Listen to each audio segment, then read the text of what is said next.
bring up on stage right now this guy. I swear, when he first started the school of comedy, you know, I've been, like I said before, I'm getting my PhD now tonight because it's my third time through this.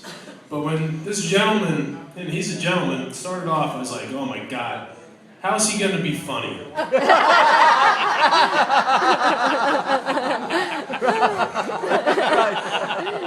man, did he prove me wrong. Let's bring up to stage Michael Galkin. Michael, come on up, man.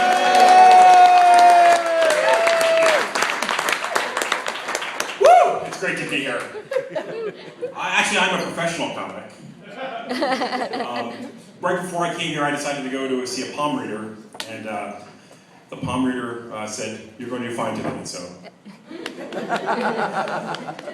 no, my name's Mike Galkin, and I'm white, middle-aged, male, and Jewish. So there are no other comics like me at all.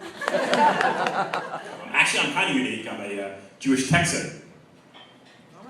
Jewish Texan? I'm supposed to get good laughs for that. I was born in Texas.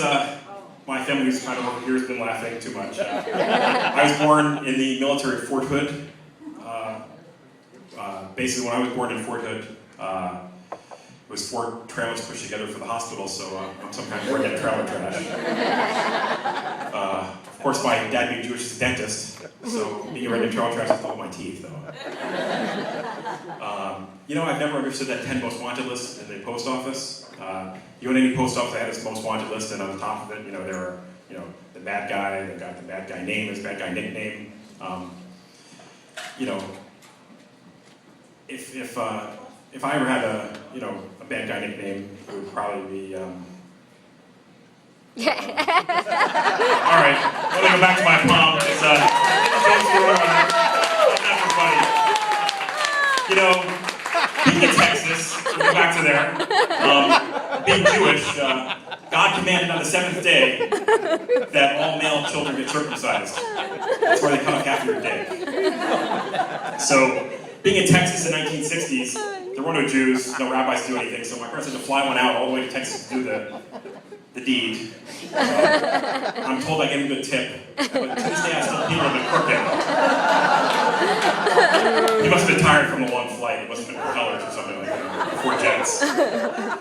All right, so now I go on to the 10 most wanted list. So, because otherwise the setup's no good. So, my post office, man, that 10 most wanted list, on it, you know, bad guys' names, bad guy nicknames. All the Italians have the best nicknames. There aren't very good Jewish nicknames. Italians have like donuts and plumbers. There's no good Jewish equivalent. There's no like accountants and matzo ball soup. It just doesn't work out that way. If I ever got on, you know, the 10 most wanted list, my bad guy nickname would probably be Crooked Mike. See, you needed the setup for it. Otherwise, it's not funny, right? So, let me go back to my palm here. My palm reader says the next joke is going to be, this is a good one. My wife's a therapist. I don't know why she came tonight. Being married to a therapist is like being in therapy 24 hours a day, 7 days a week, for the rest of your life. I feel like I married Sigmund Freud with breasts. She works in a mental hospital in Princeton. We did not meet there. I swear to God we did. We met in a go-go bar. Well, not really in a go-go bar. We met in a Chinese restaurant a couple of times before a go-go bar. And the truth is, we really met on a blind date. And when you say you met on a blind date, it's really lame. Like, we met on a blind date, so I tell people we met at a go-go bar. It just sounds better. And a couple times she would go to me, you know, it's kind of meeting, you know, saying we had a go-go bar. So, just don't do it. So, the asshole that I am, I meet people and say, we met at a go-go bar. It's really funny, you know, I've been doing it for 19, 20, a long time. We're married way too many years.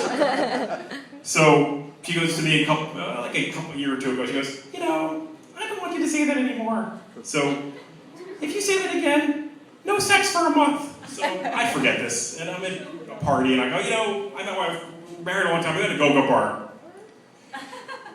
She runs the household, that's all I can say. Therapist wife, she works in a hospital, mental hospital, and they have this thing called HIPAA. So HIPAA, it's not like some animal, it's something about privacy and confidentiality. So she works in mental patients who are psychotic, and she can't make these great stories. I'm sure she works with people who think they're Jesus Christ and George Bush or something like that. But she can't tell me any of these great stories. But I'm sure every one of her coworkers knows my entire intimate sex life. The fact that I eat crooked.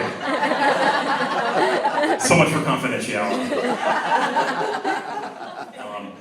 We bought our house from some very religious people. When we were looking at the house, we went in to take a look at it. There were crosses and religious articles all over the place. You know that, right? There was even a letter that said this house was blessed by the Pope. The letter, so I got that going for us because it was a good house.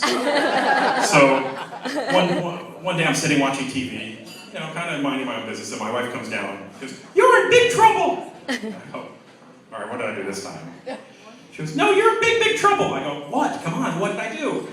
She goes, "You're in big trouble." I go, "What?" And this is back and forth. This is how married people argue when they're in trouble. So finally, she pulls a chair. She pulls it out. She puts it next to the kitchen countertop. She climbs on top of the chair, climbs on top of the kitchen countertop. And at the top of the kitchen countertop, she kind of just stares at me like I'm some kind of, I'm supposed to know what this is all about. She kind of stares at me and I go, "So what? What is this all about?" She goes, "You know what?" I go, "I don't know what." And I'm really starting to get annoyed with this. So she reaches up above the kitchen countertop, so there's like 6 inches space above there, and she pulls down Cum Suckers #2 and 2 or 3 other porn videos. And I go, "They're not mine." I have no idea what this stuff is all about. Personally, I've never seen anything before Cum Suckers #2. This stuff is vintage. And I'm looking and going, thank God she didn't pull down some crooked peeing pornography. I'd have a lot of explaining to do. So you never can tell about those religious freaks. Anyway, thank you. Good night. See you very next time.